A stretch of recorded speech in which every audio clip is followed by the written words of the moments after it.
અને ના ટ્રાઇબલ સપ્લાયનો અધિકારી છે તમે મીટિંગ રાખો, તમારા કહેવાથી એને કામ કરવાનું છે કે એ તમારાથી કામ કરે.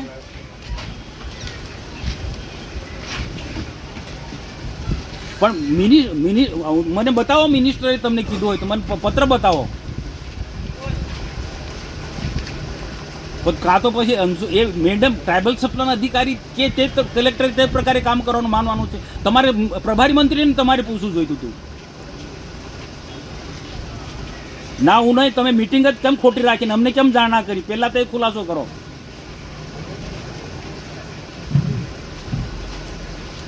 હા પૂછો. આ રીતના કોઈના દબાણથી મિટિંગ નહીં રાખો તમે. ના ના, ખોટી વાત છે. જો તમે બીજા ધમકી આપતા હશે ને એના કરતા ડબલ ધમકી મનસુખ વસાવા આપી શકે છે. તમે જાણો ને.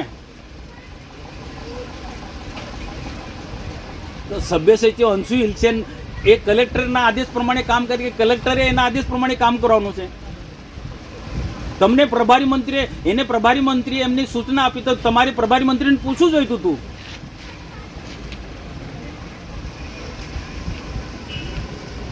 હા તો હું કીધું ફરી મીટિંગ રાખો એવું કીધું.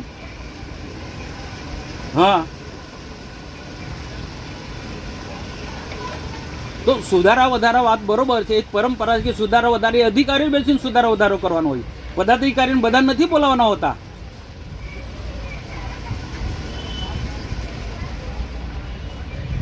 તો પ્રભારી મંત્રી આંખો મીચીને તે વખત સહી કરી, કાં તો તમે લોકોએ પ્રભારી મંત્રીને ગેરમાર્ગે દોર્યા છે. નહીં, મારો સીધો તમારા પર આક્ષેપ છે કે પ્રભારી મંત્રીની મિટિંગ થઈ તે વખતે ટ્રાઇબલ સમુદાય અધિકારી અને તમે લોકોએ આ પ્રભારી મંત્રીને ગેરમાર્ગે તે વખતે દોર્યા છે.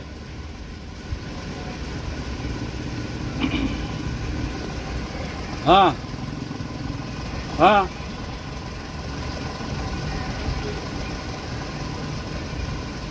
તો આપણે જે મંજૂર કર્યું એના પછી કોણે બદલ્યું? ના બદલી, કોઈ ના બદલી શકે. એક વખત પ્રભારી મંત્રીની અધ્યક્ષતામાં મિટિંગ મળે જિલ્લા કક્ષાની, પછી કોઈની તાકાત નથી કે કામ બદલી શકે છે.